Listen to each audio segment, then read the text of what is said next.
Kүйөөгө баш ийүү деген сөз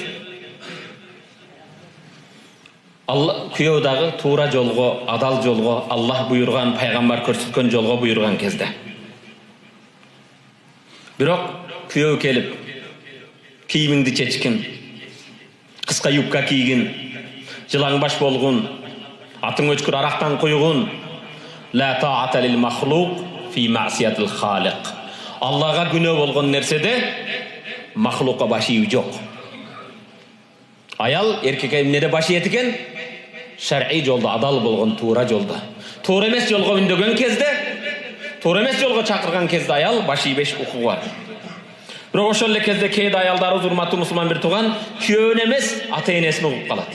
Ата-эненин колунда 17 жыл, 23 жыл, 25 жыл, 17 жыл, 18 жыл, 20 жыл сен убактылуу пропискадасың.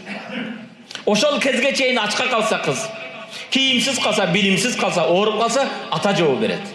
Бирок Алланын аты менен, пайгамбардын шариаты менен күбөлөрдүн алдында кыз турмушка чыгып, жигит никеге алгандан кийин калган өмүрү анын бейиши дозок ата-энеси эмес, өмүр жолдошу болот.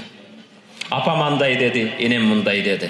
Тилекке каршы биздин кээ бир аялдарыбыз кызын берип жаткан кезде башында эле сен аларга кул эмессиң. Сырыңды алдырып койбо. Ошолордун кызматын кыл, алкыш батасын ал. Балам, сенин бейишиң ошол деп насаат кылган ордуна сен кул эмессиң. 9 ай курсагыма баткан үйүмө да батасың. Мындай болбош керек, урматтуу мусулман бир тууган. Энелерди угуп, эжелерди угуп, күйөөсүнө баш ийбегендер да бар. Бул шариатта арам. Эне дагы күйөөңө баш ийбегин, мен айтканымды кылгын деп кызына жаман сөздөрдү айтуу аялга да арам. Аллах Тааланын барлыгына бирлиге иман келтирсе. Алладан коркуш керек. Ошол эле кезде турмушка чыккан кыз үчүн да күйөөдө эмес, энелерин уккандык бул арам.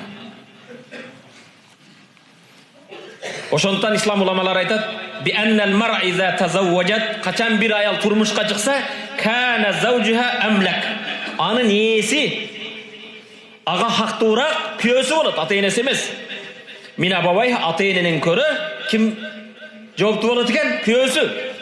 Ва та'ату заужиха аужаб, күйөөсүнө баш ийгендик важыбыраак, милдеттүүрөөк болот ата-эненен көрө.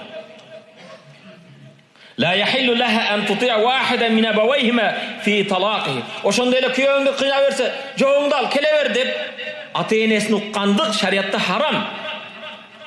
Эгер күйөө Кудайдан корккон болсо, эгер күйөө Кудайдан корккон, Алла сүйгөн бенделерден болуп Кудайдын буйругун аткарган болсо, болбогон нерселер жоңду бер деп ата-эненин айткандыгы да ата-энеге баш ийип, аялдын ошондой нерсени талап кылуусу арам.